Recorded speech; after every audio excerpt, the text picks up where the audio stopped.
So our first example here is the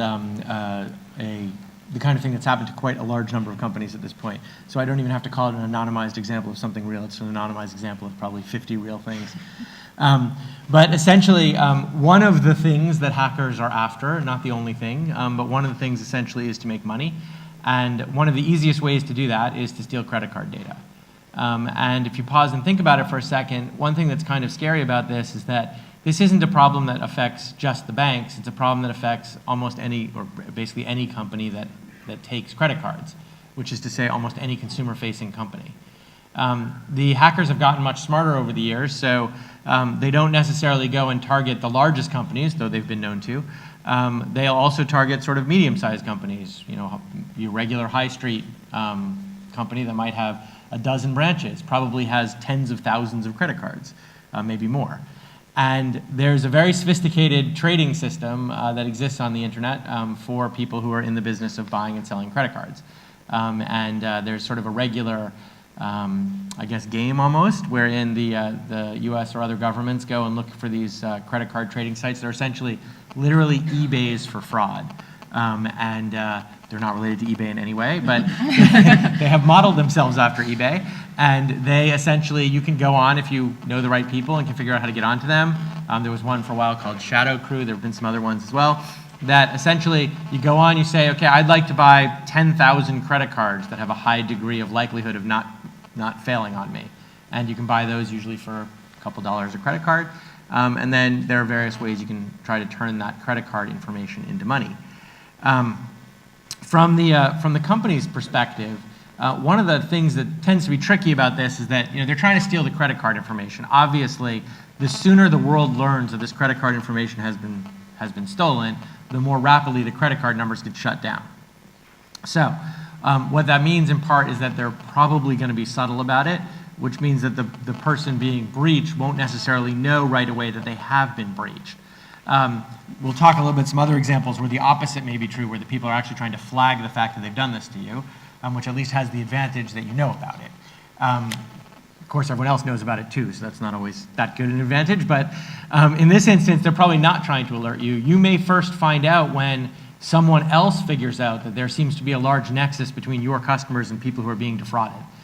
That's not a comfortable position because this is, again, one of those examples where you, in fact, have had a data breach, but when you first learn about it, you don't really know that. What you know is that a lot of customers are complaining, or others are complaining, that somehow their credit card information went from you to bad guys. And you, of course, are certain, is the typical response, that it couldn't possibly be because of us. There's lots of people use their credit cards for lots of things.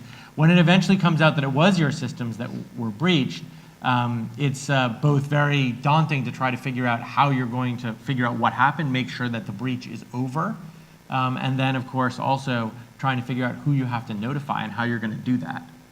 You want to add more on the legal side? So, is there a question? No. Obviously, this is one where the harm is, seems imminent, right? That someone's credit card, data could be used. So, you do want to get right on it. And what you see is, I've never had a client that they really are trying to keep this secret, right? If they're in the retail side of things, their customers are their treasure, and they know that, and they want to get the information out, but they want to get the right information out, and there can be debate about whether you're just going to, tell them how to put flags on their credit files so that they, get an alert if there seems to be suspicious activity, or whether you're going to go ahead and purchase monitoring of their credit reports on their behalf, so there can be discussion about that. In the States anyway, this has become very much a commoditized area of work. There are professional companies that handle all the notices for you. Most companies have cyber policies, and you get a data breach coach for free, and they kind of help you figure out how to respond to all these things. And you can play a lot of, games if you want with how this particular jurisdiction defines a breach and what the trigger is, and is there enough harm here to fool around. In my experience, honestly, the retail companies are happy to give this information out. They're not trying to hide it. They're willing, there's enough of it going on, maybe that, they're comfortable with it now, and they want to be told how to do it. Well, can it be by email? Can I do publication? What content, and they wish it would just be one uniform national or worldwide standard. We had in the Sony situation where you guys were involved, you had like 24 hours or something to try to figure out all the different laws of all the different countries that were at issue. And there's that just need to kind of get to a bottom line decision in these kind of cases that is like, what's the best information we have? Let's go ahead and notify, and what are we going to tell them to do? What should they do on their own behalf, because there can be a risk. And I think in a way it's been good because there's just this training on the consumer side as they keep getting these letters, that I hope the only good that can really come of it is that people learn that they really need to be reviewing their own personal statements every month. That's what the consumers need to do, is to look and see unauthorized activity, because I don't really believe that buying them consumer credit monitoring is somehow a panacea for what's happened, and the identities are bought and sold in bulk. And I always think it's like walking down the street, you might get pickpocketed. I feel I know my identity has been bought and sold thousands of times, and I'm just playing the odds. Why, Jennifer, is credit monitoring so popular in the US? Why don't people just get told to cancel their card? Is it because they're still trying to catch the perpetrator? It all gets canceled, right? So those things all happen. Right. I think the consumer, I'm being a little bit cynical about it. I think that the private class action bar wanted to get on top of this and do something.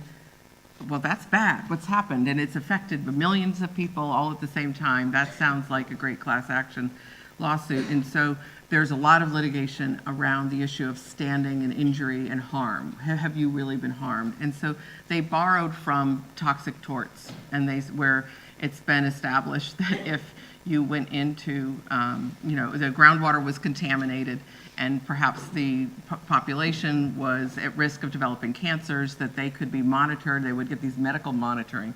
You could go in and see a doctor, and they would say, still no cancer, you're good, but that the damages part of the damages that the polluter had to pay was for this monitoring.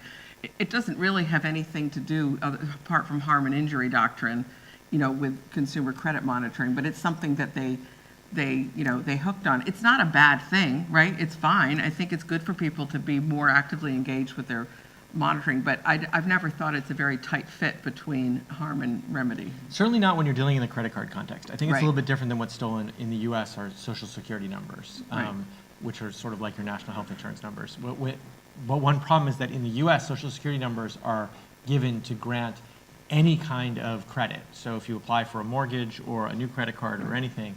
And the problem from a US perspective, at least, is that essentially if your credit card number is stolen, as long as you're awake enough to realize it, whether you have credit monitoring or not, it's really the bank's problem. Right. And there's a limit in the US as to how much the bank is you personally are responsible for. I think it's $50. And most banks don't even make you pay that. So it kind of doesn't matter, although the consumers get very upset about it.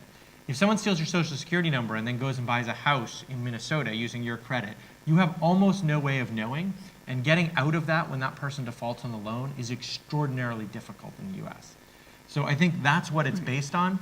The reality is that the vast majority of data breaches aren't social security numbers, they're mostly credit card numbers, and credit card numbers don't really matter that much, which actually I think brings up an important point. As Europe starts thinking about how to implement notification policies, one danger here is that one thing that happened in the US is there's, I think, a gross over-notification.